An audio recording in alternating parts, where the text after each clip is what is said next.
नमस्कार दोस्तों, स्वागत है आपका हमारे यूट्यूब चैनल अरविंद ऑफिशियल में। मैं साधु महेंद्र सिंह आपको पढ़ाता क्या स्टैटिक जीके प्लस हिस्ट्री जो ओरिएंटेड है किसके लिए, एसएससी जीडी के लिए। ठीक है, एसएससी जीडी के लिए हम इसमें टोटल स्टैटिक जीके के 10 क्वेश्चन, स्टैटिक जीके के 10 क्वेश्चन और हिस्ट्री की क्या theory theory plus one liner question, theory plus one liner question के देख रहे थे। ठीक है, तो चलते अपनी क्लास के अंदर देखते हैं पहला क्वेश्चन क्या होगा। विटामिन शब्द किसने प्रतिपादित किया था, बताइए विटामिन शब्द किसने प्रतिपादित किया था। विटामिन शब्द का किसने प्रतिपादन किया था। मेंडली की बात करें, मेंडल की बात करें तो क्या अनुवांशिकता के जनक हो जाएंगे। अनुवांशिकता के जनक कौन हो जाएंगे, तो जॉन ग्रेगर मेंडल हो जाएंगे। अनुवांशिकता अनुवांशिकता के जनक अनुवांशिकता के जनक कौन हो जाएंगे, तो मेंडल हो जाएंगे। लुई पास्चर की बात करें तो पास्चर क्या कहा जाता है, फादर ऑफ माइक्रोबायोलॉजी। क्या फादर ऑफ माइक्रोबायोलॉजी कहा जाता है, फादर ऑफ माइक्रोबायोलॉजी कहा जाता है, फादर ऑफ माइक्रोबायोलॉजी कहा जाता है। ल्यूमैन हॉक ने क्या कहते हैं, बैक्टीरिया की खोज की थी। किसकी, बैक्टीरिया की खोज की थी, बैक्टीरिया की खोज की थी। ल्यूमैन हॉक ने क्या किया था, बैक्टीरिया की खोज की थी। किसकी, बैक्टीरिया की खोज की थी। तो विटामिन शब्द किसने प्रतिपादित किया था, फंक ने किया था। किसने, फंक ने किया था। कब किया था, तो 1911 में। कब, 1911 में। 1911 में 1911 में विटामिन शब्द को क्या किया था, प्रतिपादित किया था। अब जल में घुलनशील विटामिन कौन कौन हो जाएंगे, बताइए जल्दी। जल में घुलनशील विटामिन कौन कौन हो जाएंगे, तो बी और सी हो जाएंगे। बी और सी जल में घुलनशील विटामिन हो जाएंगे। इसकी ट्रिक से याद कर सकते हैं, कौन से, गई भैंस पानी में। क्या, गई भैंस पानी में, इस तरीके से याद रखते हैं। और वसा में घुलनशील विटामिन कौन कौन हो जाएंगे, तो ए डी ए की, कौन, A D A D A D A D E के, ए डी ई के, जिसको कीड़ा भी कहा जाता है। क्या कहा जाता है, कीड़ा भी कह देते हैं कई लोग, कीड़ा भी कह देते हैं। ठीक है, केंद्रीय औषधि शोध संस्थान CDRI कहाँ है, केंद्रीय औषधि शोध संस्थान कहाँ है। ऑप्शन हो जाएगा नागपुर में, हैदराबाद में, लखनऊ में या मैसूर में। तो क्या हो जाएगा, केंद्रीय औषधि शोध संस्थान कहाँ हो जाएगा, हैदराबाद में। क्या जाएगा, हैदराबाद में, हैदराबाद में भूभौतिकी अनुसंधान हो जाएगा। कौन सा, भूभौतिकी भूभौतिकी अनुसंधान, भूभौतिकी अनुसंधान। और DNA for centre for DNA research हो जाएगा। कौन हो जाएगा, सेंटर फॉर डीएनए रिसर्च हो जाएगा। कहाँ हो जाएगा, तो हैदराबाद में हो जाएगा। कहाँ हो जाएगा, हैदराबाद में हो जाएगा। अब केंद्रीय औषधि शोध संस्थान कहाँ हो जाएगा, तो लखनऊ में हो जाएगा। कहाँ हो जाएगा, लखनऊ में हो जाएगा। लखनऊ में, ऑप्शन सी क्या हो जाएगा, सही हो जाएगा। जीका वायरस किसके द्वारा मनुष्य में संचारित होता है, बताइए। जीका वायरस किसके द्वारा मनुष्य में संचारित हो जाए। चूहा से क्या होता है, तो प्लेग होता है। चूहा से क्या होता है, तो प्लेग होता है। इसे काली मौत भी कहा जाता है। क्या कहा जाता है, काली मौत कहा जाता है, काली मौत भी कहा जाता है। किसको, प्लेग को काली मौत कहा जाता है, जो चूहे से, किसे, चूहे से फैलता है, चूहे से फैलता है, चूहे से फैलता है। सीसी मक्खी से क्या होता है, तो सोने की बीमारी। क्या, सोने की बीमारी, जिसे निद्रा रोग भी कहते हैं, सोने की बीमारी। सीसी मक्खी से क्या होता है, सोने की बीमारी। सीसी मक्खी से क्या हो जाएगा, सोने की बीमारी हो जाएगी। खरगोश से क्या फैलता है, तो रेबीज फैलता है। क्या फैल रहा है, तो रेबीज फैलता है। खरगोश के काटने से क्या फैलता है, तो रेबीज फैलता है। ठीक है, रेबीज फैलता है। जीका वायरस किसके द्वारा संचालित होता है, तो मच्छर के द्वारा। किसके द्वारा हो जाएगा, मच्छर के द्वारा संचालित हो जाएगा। जीका वायरस किसके द्वारा संचालित हो जाएगा, तो मच्छर के द्वारा संचालित हो जाएगा। श्रीलंका के राष्ट्रीय खेल की पहचान कीजिए। हॉकी, वॉलीबॉल, क्रिकेट, जूडो, कौन सा हो जाएगा, श्रीलंका का राष्ट्रीय खेल कौन सा हो जाएगा। हॉकी की बात करें तो हॉकी हॉकी किसका हो जाएगा, तो पाकिस्तान और भारत का। किसका, पाकिस्तान और भारत के, पाकिस्तान भारत के होते हैं। इसमें 11-11 प्लेयर खेलते हैं। क्या, 11-11 प्लेयर खेलते हैं, 11-11 प्लेयर खेलते हैं। वॉलीबॉल कहाँ का हो जाएगा, श्रीलंका का हो जाएगा। कहाँ जाएगा, श्रीलंका का हो जाएगा। वॉलीबॉल श्रीलंका का हो जाएगा। इसमें 6 प्लेयर होते हैं। कितने, 6 प्लेयर होते हैं। क्रिकेट कहाँ का हो जाएगा, क्रिकेट तो इंग्लैंड ऑस्ट्रेलिया का हो जाएगा। कहाँ, इंग्लैंड और ऑस्ट्रेलिया का हो जाएगा, इंग्लैंड और ऑस्ट्रेलिया का, इंग्लैंड ऑस्ट्रेलिया का हो जाएगा। इसमें ये भी 11-11 प्लेयर रहते हैं। जूडो, जूडो कहाँ का हो जाएगा, जूडो हो जाएगा जापान का, ठीक है, जूडो कहाँ का हो जाएगा, तो जापान का। जूडो कहाँ का राष्ट्रीय खेल हो जाएगा, तो जापान का हो जाएगा। श्रीलंका के राष्ट्रीय खेल की पहचान क्या, तो क्या आ जाएगी, वॉलीबॉल हो जाएगी, वॉलीबॉल हो जाएगी। हॉकी कहाँ के हो जाएंगे, तो पाकिस्तान और भारत के हो जाएंगे, इसमें 11 प्लेयर होते हैं। क्रिकेट राष्ट्रीय खेल कहाँ के हो जाएंगे, तो इंग्लैंड और ऑस्ट्रेलिया के हो जाएंगे, इसमें 11 प्लेयर होते हैं। जूडो कहाँ का राष्ट्रीय खेल है, तो जापान का हो जाएगा। जूडो कहाँ का राष्ट्रीय खेल हो जाएगा, तो जापान का, तो ये जापान का राष्ट्रीय खेल हो जाएगा। जा से जुड़ो, जा से जापान, ठीक है, जा से जुड़ो, जा से जापान हो जाएगा, ठीक है, जा से जुड़ो, जा से जापान। प्रसिद्ध शतरंज खिलाड़ी मैग्नस कार्लसन किस देश से संबंधित है, प्रसिद्ध शतरंज खिलाड़ी, प्रसिद्ध शतरंज खिलाड़ी, प्रसिद्ध शतरंज खिलाड़ी मैग्नस कार्लसन किस देश से संबंधित हो जाएंगे, किस देश से संबंधित हो जाएंगे, किस देश से संबंधित हो जाएंगे, तो यूक्रेन से कौन संबंधित हो जाएंगे, यूक्रेन से फीडे कौन हो जाएंगे, फीडे संबंधित हो जाएंगे, यूक्रेन से कौन हो जाएंगे, फीडे संबंधित हो जाएंगे, ठीक है, फीडे संबंधित हो जाएंगे। तो प्रसिद्ध शतरंज खिलाड़ी कहाँ से, नार्वे से संबंधित, कहाँ से, नार्वे से संबंधित हो जाएंगे, नार्वे से संबंधित हो जाएंगे, ठीक है।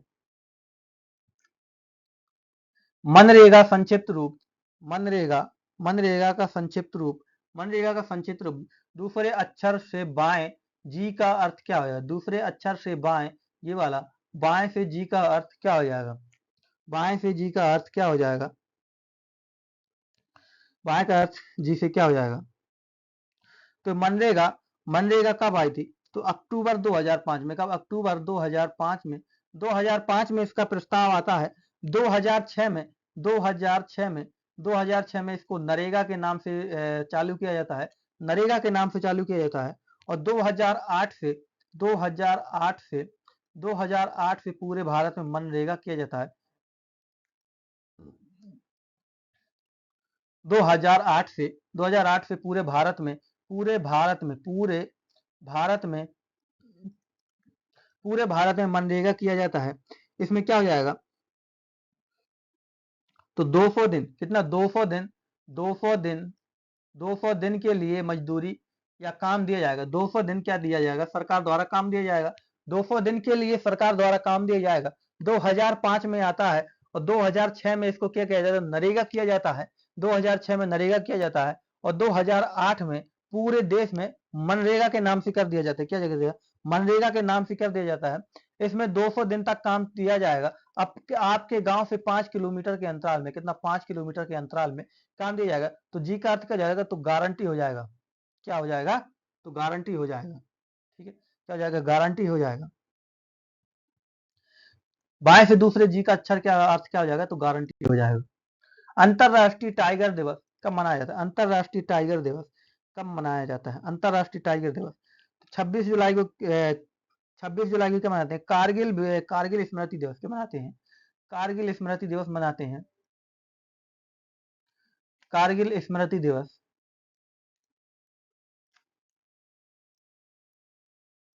कारगिल स्मृति दिवस को मनाते हैं, 26 जुलाई को मनाते हैं। कारगिल स्मृति दिवस को मनाते हैं, 26 जुलाई को मनाते हैं, 26 जुलाई को मनाते हैं। 27 जुलाई को क्या मनाते हैं, सीआरपीएफ दिवस मनाते हैं। 27 जुलाई को सीआरपीएफ, सीआरपीएफ दिवस मनाते हैं, सीआरपीएफ दिवस मनाते हैं, क्या मनाते हैं, सीआरपीएफ दिवस मनाते हैं। अंतरराष्ट्रीय टाइगर दिवस कब हो जाएगा, तो 29 जुलाई को हो जाएगा, कब हो जाएगा, 29 जुलाई को हो जाएगा। 24 जुलाई को क्या मनाते हैं, तो आयकर दिवस मनाते हैं। 24 जुलाई को क्या मनाते हैं, तो आयकर दिवस हो जाएगा।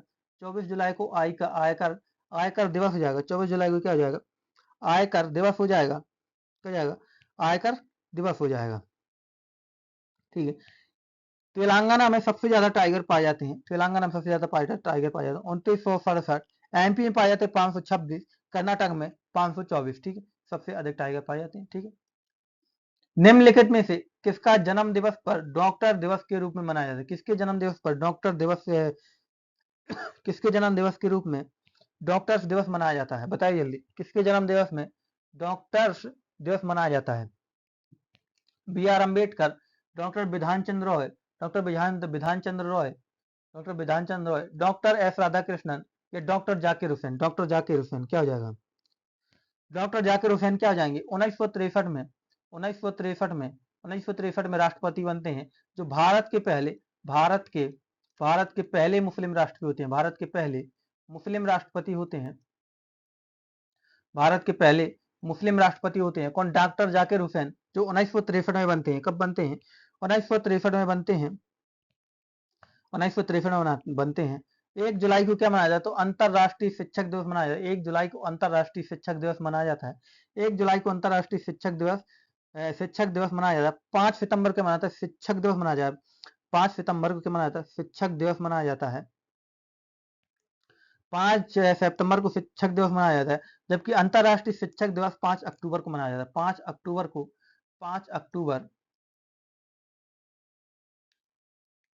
5 अक्टूबर अंतरराष्ट्रीय अंतरराष्ट्रीय शिक्षक दिवस अंतरराष्ट्रीय शिक्षक दिवस अंतरराष्ट्रीय शिक्षक दिवस अंतरराष्ट्रीय शिक्षक दिवस, जबकि राष्ट्रीय शिक्षक दिवस 5 सितंबर को मनाया जाता है।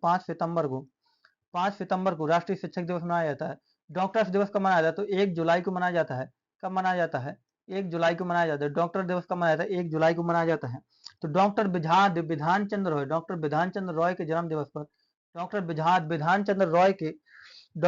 चंद्र रॉय के जन्म दिवस पर क्या मनाते हैं? डॉक्टर्स दिवस मनाते हैं। कब मनाते हैं? तो 1 जुलाई को मनाते हैं। कब मनाते हैं? तो 1 जुलाई को मनाते हैं। ठीक है, 1 जुलाई को मनाते हैं। बुद्ध चरित निम्नलिखित में से किसकी कृति हो जाएगी? बुद्ध चरित निम्नलिखित में से किसकी कृति हो जाएगी? हर्षवर्धन की बात करें तो प्रियदर्शिका, नागानंद और रत्नावली। प्रियदर्शिका, नागानंद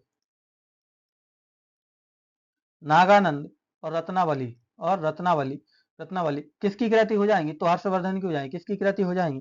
तो हर्षवर्धन की हो जाएंगी। नागार्जुन को क्या कहा जाता है? भारत का आइंस्टीन कहा जाता है। क्या कहा जाता है? भारत का आइंस्टीन कहा जाता है। भारत का आइंस्टीन किसको कहा जाता है? तो नागार्जुन को कहा जाता है। भारत का आइंस्टीन किसको कहा जाता है? नागार्जुन को कहा जाता है। और शून्यवाद का जनक किसको कहा जाता है? नागार्जुन को। शून्यवाद का जनक शून्यवाद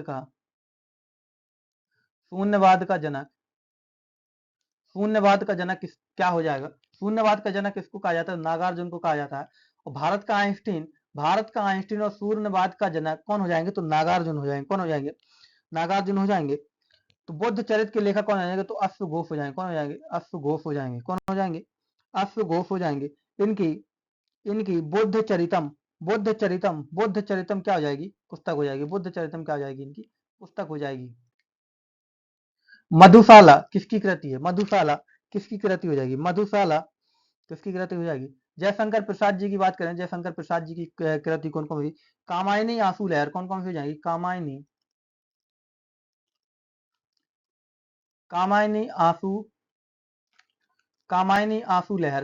आंसू लहर किसकी हो जाएगी? तो जयशंकर प्रसाद की हो जाएगी। रामधारी सिंह दिनकर की कुरुक्षेत्र और उर्वशी। रामधारी सिंह दिनकर कुरुक्षेत्र और उर्वशी।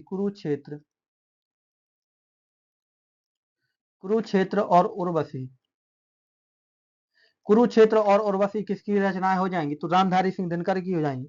हरिवंश राय बच्चन मधुशाला, मधुकर, क्या भूलूं क्या याद करूं, क्या हो जाएंगी? हरिवंश राय बच्चन की क्या हो जाएंगी? मधुशाला,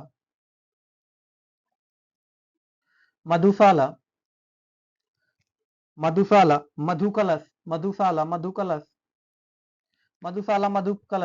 क्या भूलूं क्या याद करूं, क्या भूलूं क्या याद करूं, कौन कौन? मधुशाला, मधुकलश, क्या भूलूं क्या याद करूं किसकी रचनाएं हो जाएंगी? तो हरिवंश राय बच्चन जी की हो जाएंगी। महादेवी वर्मा की कौन सी रचना? यामा के लिए इनको क्या दिया गया? ज्ञानपीठ पुरस्कार भी दिया जाता है। यामा के लिए इनको क्या दिया जाता है? तो ज्ञानपीठ पुरस्कार भी दिया जाता है। यामा के लिए ज्ञानपीठ पुरस्कार। मधुशाला किसकी रचना हो जाएगी? तो हरिवंश राय बच्चन जी की हो जाएगी। किसकी? हरिवंश राय बच्चन जी की हो जाएगी। हरिवंश राय बच्चन जी क्या हो जाएगी? मधुशाला हो जाएगी। ठीक है।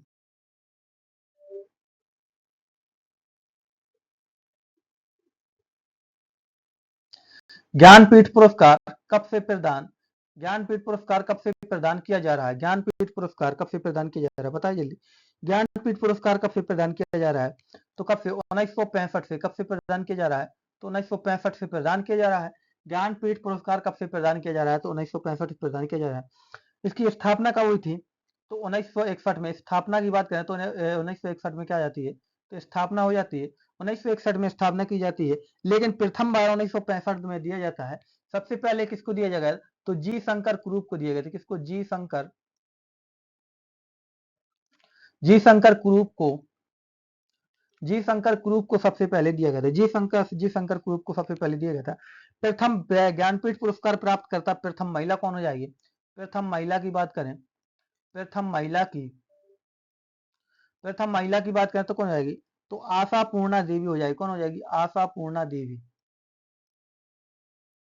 आशा पूर्णा देवी हो जाएगी। प्रथम महिला कौन जाएगी, आशा पूर्णा देवी। 1976 में दिया गया था। कब दिया गया था, 1976 में दिया गया था। आशा पूर्णा देवी 1976 में दिया गया था। 1976 में दिया गया। इसमें इसकी राशि कितनी हो जाएगी, तो 11 लाख राशि हो जाएगी। कितनी हो जाएगी, 11 लाख इसकी राशि हो जाएगी। क्या जाएगा, साहित्य का सर्वोच्च पुरस्कार हो जाएगा। क्या, साहित्य का सर्वोच्च पुरस्कार, साहित्य का सर्वोच्च पुरस्कार कौन सा हो जाएगा, तो ज्ञानपीठ पुरस्कार हो जाएगा। साहित्य का सर्वोच्च पुरस्कार ज्ञानपीठ पुरस्कार हो जाता है। साहित्य का सर्वोच्च पुरस्कार कौन हो जाता है, तो ज्ञानपीठ पुरस्कार हो जाता है। ज्ञानपीठ पुरस्कार की स्थापना 1961 में की जाती है। ज्ञानपीठ पुरस्कार की स्थापना 1961 में की जाती है, जबकि पहले सर्वप्रथम 1965 में दिया जाता है। सर्वप्रथम प्राप्तकर्ता कौन हो जाते हैं, तो जी शंकर कुरूप हो जाते हैं। सर्वप्रथम प्राप्तकर्ता कौन हो जाते हैं, तो जी शंकर कुरूप हो जाते हैं। जबकि महिलाओं में प्राप्त करें तो 1976 में दिया गया था। आशा पूर्णा देवी इसकी पहली प्राप्तकर्ता हो जाती है। आशा पूर्णा देवी इसकी क्या हो जाती है, पहली महिला प्राप्तकर्ता हो जाती है। ये साहित्य का सर्वोच्च पुरस्कार हो जाता है। 11 लाख रुपए इसकी क्या हो जाती है, राशि हो जाती है। 11 लाख क्या हो जाती है, इसकी राशि हो जाती है। ऑस्कर पुरस्कार किस क्षेत्र में श्रेष्ठ प्रदर्शन के लिए दिए जाते हैं, ऑस्कर पुरस्कार, ऑस्कर पुरस्कार किस क्षेत्र में श्रेष्ठ प्रदर्शन के लिए दिए जाते हैं, तो फिल्म के लिए दिए जाते हैं। किसके, फिल्म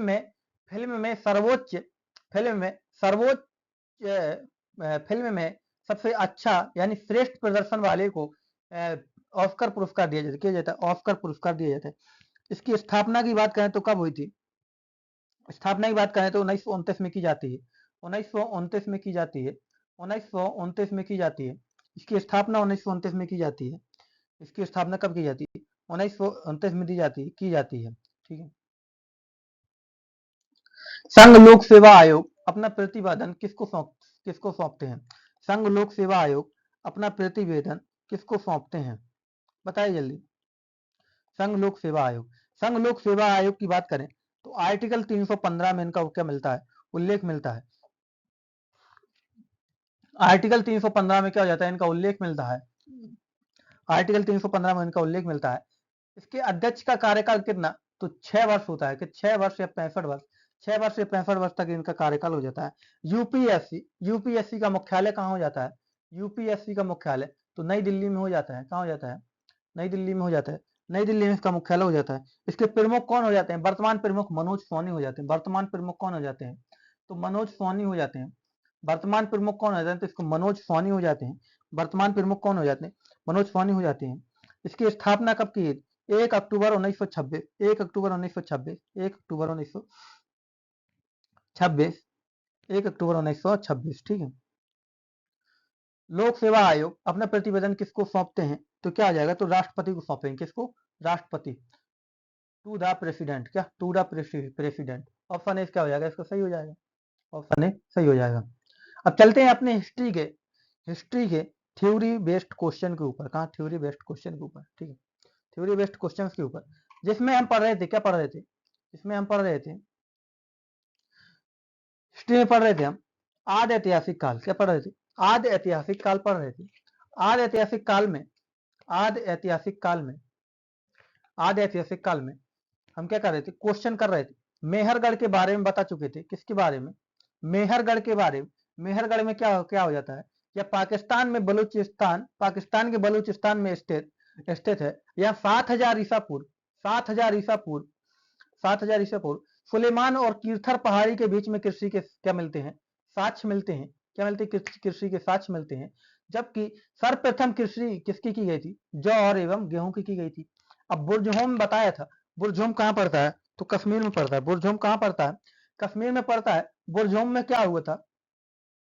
बुरज़ोम में क्या हुआ था? तो यहाँ पर मालिक के साथ कुत्ते को दफनाने के साक्ष्य मिले थे। मालिक के साथ कुत्ते को क्या दफनाने के साक्ष्य मिले थे।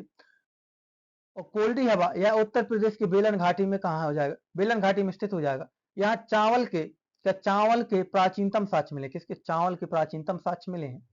चावल के प्राचीनतम साक्ष्य मिले। लाहौरा देव में क्या है? यहाँ नव्य प्राचीन चावल का साक्ष्य मिला है। प्राचीन चावल का साक्ष्य मिला है।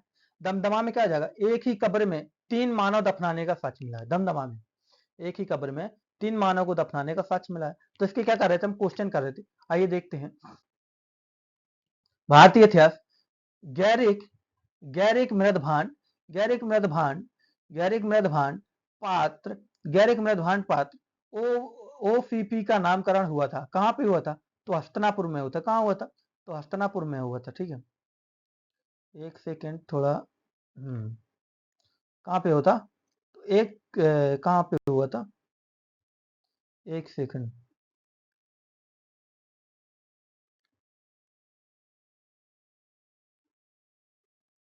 हाँ अब सही। कहाँ हुआ था? तो हस्तिनापुर में हुआ था। कहाँ हो जाएगा होता? तो हस्तिनापुर में हुआ था।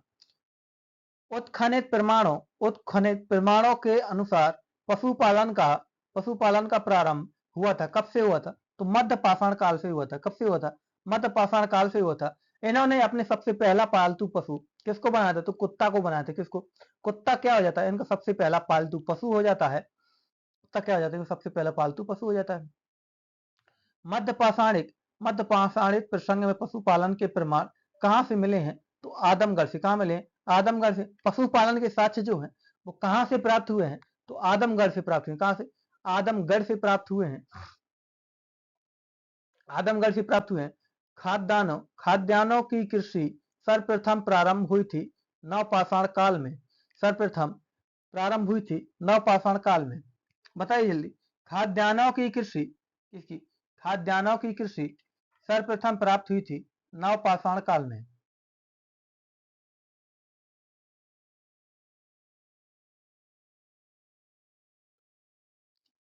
बताइए जल्दी क्या हो जाएगा?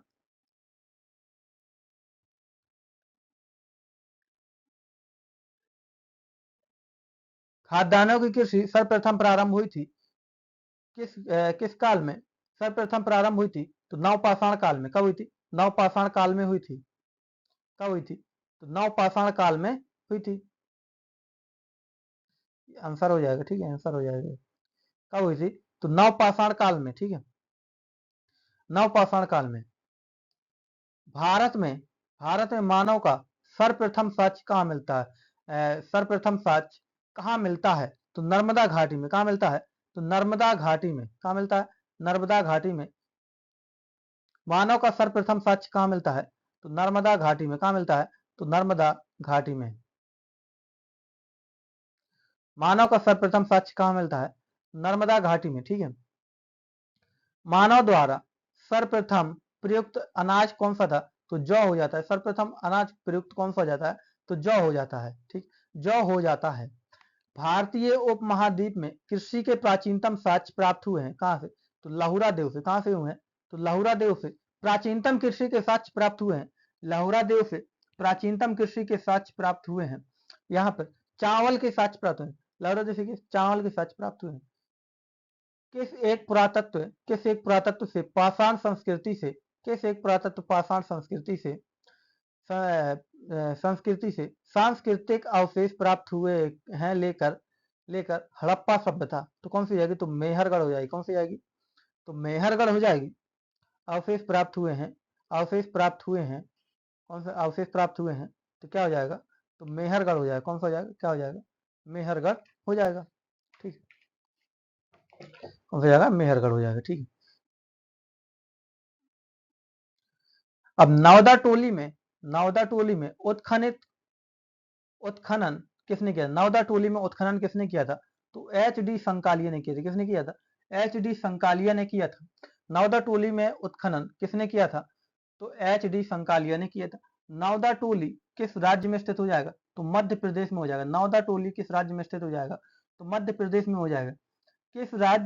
किस स्थान पर मानव के साथ कुत्ते को दफनाए जाने का साक्ष्य मिलता है? तो बुर्ज होम में बताए थे, स्टार्टिंग में बताए थे कि बुर्ज होम में क्या हुआ था, तो मानव के साथ कुत्ते को दफनाया गया था। मानव के साथ कुत्ते को क्या हुआ था, दफनाया गया था। गर्त आवास के साक्ष्य प्राप्त हुए हैं कहां से, बुर्ज होम से। गर्त आवास के साक्ष्य कहां से प्राप्त हुए हैं, तो बुर्ज होम से प्राप्त हुए हैं। विंध्य क्षेत्र के किस शिलाश्रय से, विंध्य क्षेत्र के किस शिलाश्रय से सर्वाधिक मानव कंकाल मिले हैं, तो लेखैया से। कहां से मिले, लेखैया से मिले हैं। पाषाणकालीन सभ्यता, पाषाणकालीन सभ्यता, पाषाणकालीन सभ्यता तथा संस्कृति का अन्वेषण, अन्वेषण 1862 में सर्वप्रथम किसने किया, रॉबर्ट ब्रूस फुट ने किया था। रॉबर्ट ब्रूस फुट ने किया था। पाषाणकालीन सभ्यता तथा सांस्कृतिक अन्वेषण 1862 में किसने किया था, तो रॉबर्ट ब्रूस फुट ने किया था। रॉबर्ट ब्रूस फुट ने किया था। भारतीय प्राग इतिहास का पिता किसे कहा जाता है, तो रॉबर्ट ब्रूस फुट को कहा जाता है। इसको 20 फुट से भी याद रखते हैं, रॉबर्ट 20 फुट, ठीक, Robert 20 foot, Bruce foot, Robert Bruce foot हो जाएंगे। पूरा पाषाण काल को अन्य किस नाम से जाना जाता है, तो आखेट युग। पूरा पाषाण काल को अन्य किस नाम से जाना जाता है, तो आखेट युग के नाम से जाना जाता है। किसके नाम से, आखेट युग के नाम से जाना जाता है।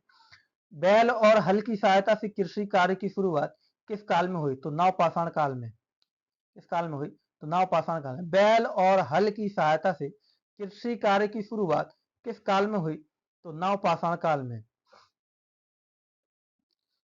अग्नि का प्रयोग मानव ने किस काल में किया था, तो नवपाषाण काल में। किस काल में किया था, नवपाषाण काल में। अग्नि का प्रयोग मानव ने किस काल में शुरू किया था, तो नवपाषाण काल में। भारत के किस स्थल से नवपाषाण काल की संस्कृति के प्राचीन साक्ष्य प्राप्त हुए हैं, तो मेहरगढ़ से। कहां से प्राप्त हुए हैं, तो मेहरगढ़ से प्राप्त हुए हैं। कहां से, मेहरगढ़ से प्राप्त हुए हैं, ठीक है। मध्यकाल का सर्वाधिक प्रमुख लक्षण क्या था, तो लघु औजार। मध्यकाल का, इसको मध्यकाल में क्या होता, इनके औजार क्या थे, छोटे हो गए थे, ठीक है, छोटे हो गए थे। पूरा पाषाण काल में क्या थे, 20-20 फुट, 20-20 फुट के औजार थे। जब मध्यकाल, मध्य पाषाण काल में आए तो इन्होंने क्या कर लिया, औजार छोटे कर लिए, औजार छोटे कर लिए, इतने इतने फेंक के मारा भाला, ठीक। औजार क्या कर लिए, छोटे कर लिए। व्यापक उत्खनन के बाद मध्य पाषाण काल की, मध्य पाषाण काल की मानव अस्थियों को, मानव अस्थियां किस क्षेत्र से प्राप्त हुई हैं, तो गुजरात से। मानव अस्थियां किस क्षेत्र से प्राप्त हुई हैं, तो गुजरात से। सावधान की दाह संस्कार, सावधान की दाह संस्कार की प्रक्रिया किस कालखंड में प्राप्त शुरू हुई है, तो मध्य पाषाण काल में, ठीक है, मध्य पाषाण काल में प्राप्त हुई है। मध्य पाषाण काल में प्रयुक्त होने वाले उपकरण बहुत छोटे होते थे, इसलिए इन्हें क्या कहा जाता, तो माइक्रोलिथ कहा जाता है। क्या कहा जाता था, माइक्रोलिथ कहा जाता था। मध्य पाषाण काल में जो औजार इनके छोटे हो गए थे उन्हें क्या कहा जाने लगा, तो माइक्रोलिथ कहा जाने लगा था, ठीक।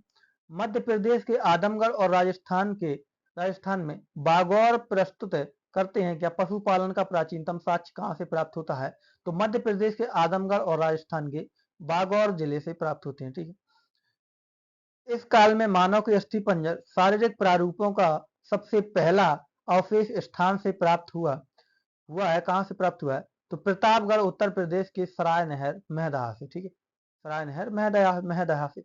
मेहरगढ़ में बसने वाले नवपाषाण काल, मेहरगढ़ में बसने वाले नवपाषाण काल के लोग अधिक उन्नत थे। वे गेहूं, जौ और रुई उपजाते थे तथा वे घरों में रहते थे। कौन सी, कच्ची ईंटों के घरों में रहते, कहाँ, कच्ची ईंटों के घरों में रहते थे।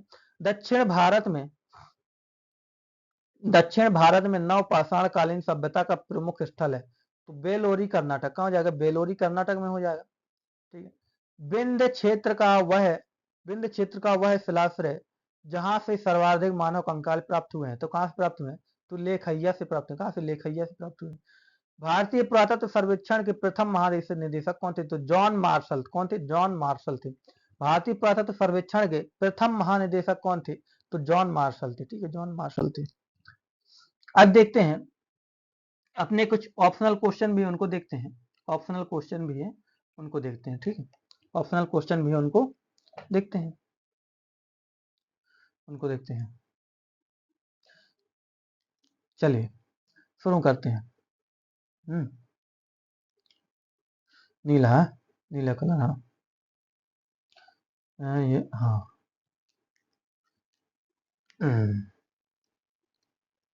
अब सही है, ठीक। नहीं, सही है। इतिहास का जनक किसे कहा जाता है? इतिहास का जनक किसे कहा जाता है? हेरोडोटस को, अरस्तु को, रॉबर्ट हुक को या अलेक्जेंडर कनिंघम को? बताइए किसको कहा जाता है? तो हेरोडोटस को कहा जाता है। किनको कहा जाता है? हेरोडोटस को कहा जाता है। अलेक्जेंडर कनिंघम को भारतीय पुरातत्व सर्वेक्षण का पिता कहा जाता है। भारतीय पुरातत्व सर्वेक्षण का जनक कहा जाता है। रॉबर्ट हुक ने क्या किया था? तो कोशिका की खोज की थी। किसकी खोज की थी? कोशिका की खोज की थी। ठीक है।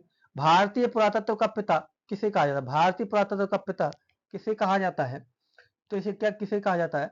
हेरोडोटस को कहा जाता है, या अरस्तु को, रॉबर्ट हुक को, या अलेक्जेंडर कनिंघम को? किनको कहा जाता है? तो अलेक्जेंडर कनिंघम को कहा जाता है। किनको कहा जाता है? अलेक्जेंडर कनिंघम को कहा जाता है। हेरोडोटस कौन हो जाते हैं? तो इतिहास के जनक हो जाते हैं। हेरोडोटस कौन हो जाते हैं? इतिहास के जनक हो जाते हैं। रॉबर्ट हुक ने क्या किया था? तो कोशिका की खोज की थी। कोशिका की खोज 1865 में। ठीक है। मानव द्वारा पाला गया मानव द्वारा पाला गया प्रथम जानवर कौन सा था? मानव द्वारा पाला गया प्रथम जानवर कौन सा था? कुत्ता, गाय, बैल, हाथी? बताइए, कुत्ता, गाय, बैल, हाथी कौन सा हो जाता है? तो कुत्ता हो जाता है। मालिक के साथ कुत्ते को दफनाने का साक्ष्य कहां से मिलता है? तो कश्मीर के बुर्ज होम से मिलता है। कहां से मिलता है? कश्मीर के बुर्ज होम से मिलता है। किस काल को माइक्रोलिथ काल कहा जाता है? तो मध्य पाषाण काल को कहा जाता है। किसको कहा जाता है? मध्य पाषाण काल को कहा जाता है। क्योंकि मध्य पाषाण काल में क्या हुआ था? इनके हथियार जो थे वो छोटे हो गए थे। क्या हो गए थे? हथियार इनके छोटे हो गए थे, इसलिए इनको माइक्रोलिथ काल भी कहा जाता है। क्या कहता है? माइक्रोलिथ काल भी कहा जाने लगा था। निम्नलिखित में से किस कालखंड में मानव ने सर्वाधिक जीवन बिताया है? निम्नलिखित में से किस काल में मानव ने सर्वाधिक जीवन बिताया है? ऑप्शन ए पूरा पाषाण काल, मध्य पाषाण काल, नव पाषाण काल, या सिंधु सभ्यता? क्या हो जाएगा? क्या हो जाएगा? तो पूरा पाषाण काल में सर्वाधिक जीवन बिताया। किसमें? पूरा पाषाण काल में मानव ने सर्वाधिक जीवन पूरा पाषाण काल में बिताया है। मानव ने सर्वाधिक जीवन कहाँ बिताया है? तो पूरा पाषाण काल में बिताया है। अब मानव द्वारा खोजी गई सबसे पहली धातु कौन सी थी? मानव द्वारा खोजी गई सबसे पहली धातु कौन सी थी? तो तांबा थी। कौन सी थी? तांबा थी। मानव द्वारा खोजी गई सबसे पहली धातु कौन सी थी? तो तांबा थी। तांबे की ही इन्होंने क्या की थी? कुल्हाड़ी बनाई थी। की थी? कुल्हाड़ी बनाई थी।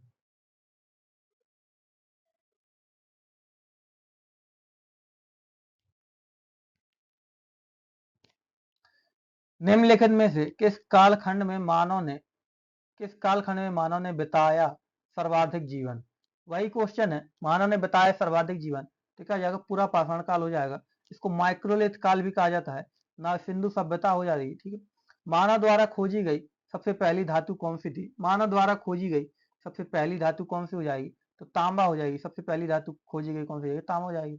सबसे पहले चावल के साक्ष्य कहाँ देखने को मिलते हैं? सबसे पहले चावल के साक्ष्य कहाँ देखने को मिलते हैं? कोल्डी हवा से, मेहरगढ़ से, बुरझोम से, या धौलावीरा से? बताइए, कोल्डी हवा, मेहरगढ़, बुरझोम, या धौलीवीरा से कहाँ से देखने को मिलते हैं? तो क्या हो जाएगा? कोल्डी हवा से। कहाँ से? कोल्डी हवा से। कहाँ से देखने को मिलते हैं? कोल्डी हवा से देखने को मिलते हैं। कोल्डी हवा में क्या था? उत्तर प्रदेश की बेलन घाटी में स्थित हो जाएगा। कहाँ हो जाएगा? उत्तर प्रदेश की बेलन घाटी में स्थित हो जाएगा। यहाँ पर चावल का प्राचीनतम साक्ष्य 6000 ईसा पूर्व मिलता है। कितना? चावल का प्राचीनतम साक्ष्य जो 6000 ईसा पूर्व हो जाएगा। ठीक है। आग का आविष्कार किस काल में हुआ था? आग का आविष्कार किस काल में हुआ था? पूरा पाषाण काल में हुआ था। पूरा पाषाण काल में, या फिर नव पाषाण काल में, या फिर मध्य पाषाण काल में, या ताम्र पाषाण काल में? बताइए किस काल में हुआ था? आग का आविष्कार किस काल में हुआ था?